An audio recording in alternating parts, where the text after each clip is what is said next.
I want to tell you the story about how Pukei Pukei became one of Monster Hunter's most unique monsters. So how about we start from the beginning? January 26, 2018.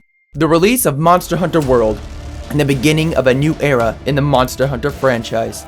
New graphics, new maps, new experiences, but more importantly for this story, new monsters.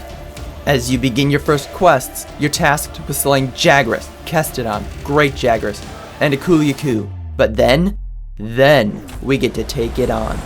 Pukei Pukei. This unassuming chameleon-like monster functions as one of the early game bird wyverns. However, there is something oddly unique about this one in specific that makes it one of, if not the most special monster in the entire series. No, it's not its appearance. It's not its attacks. It's not its equipment. Matter of fact, what makes this monster so special wasn't even present on the release of Monster Hunter World. February 8th, 2019. A new collaboration event was upon us. The Witcher was making its way to Monster Hunter World. And with this event, we got to experience a short story revolving around the Witcher and some monsters that made their way into the new world. As we undergo this quest, you can complete the objectives as intended and slay Leshen to complete your quest. However, if you did this, you would miss something spectacular. If you decided to adventure off the beaten path and head towards room 8, then you will have discovered a horrifying sight.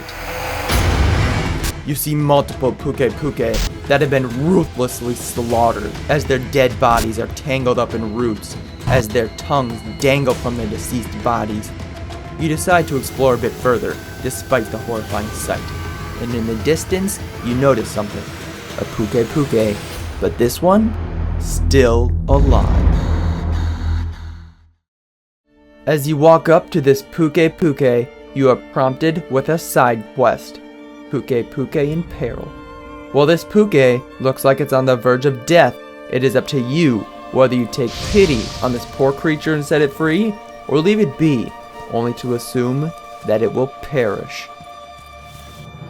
Being the benevolent player you are, you use your flame rune and burn the roots, imprisoning this Pukei Pukei.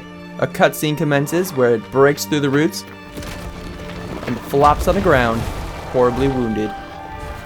You see its head broken, its wings tattered, and its tail severed. As it slowly gets up and begins to walk away, it looks back at you, almost as if it is thanking you, before it limply flies away into the forest. As you can't help but feel a sense of sorrow for the monster, careful next time. You continue your efforts and pursue the actual objective before you, Leshen. As your battle rages on, and as the fight continues, the unexpected happens. All of a sudden, the same Pukei that you saved flies down from the skies and starts assisting you in the battle against Leshen. At this point, there are two outcomes. You and Pukei successfully take down Leshen, and you are granted a coveted attack decoration. Or, your new friend dies in the midst of battle, leaving nothing but a sense of guilt upon you for letting it fall. And that, ladies and gentlemen, is the story of how Pukei became one of the most special monsters. In a series where your main goal is to slay these creatures, having an objective to save one is unfathomable. No, capturing doesn't count as saving.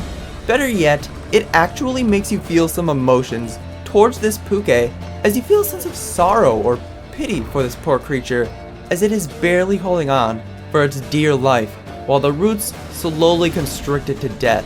Not only that, but when it comes to assist you in battle, it creates a sense of personal connection, almost as if this Pukei is indeed your friend, and willfully comes to assist you in this dangerous battle.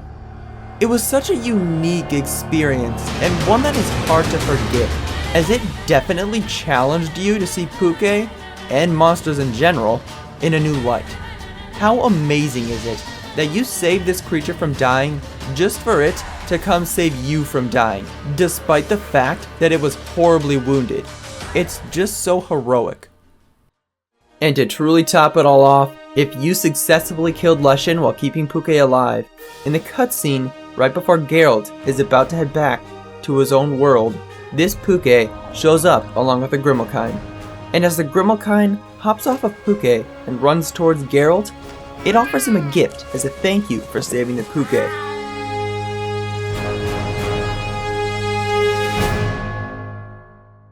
This is such a heartwarming moment, and one that further solidifies the idea that a special connection truly had been made with this Pukei as a result of your endeavors. Each monster has its own unique appearance, attacks, weapons, armors, but no other large monster has ever had quite an interaction like the one that we did with this Pukei. And it is this interaction that sets Pukei aside as being the most unique monster in the entire series. Thanks for watching, everyone. I hope you enjoyed. Toodles!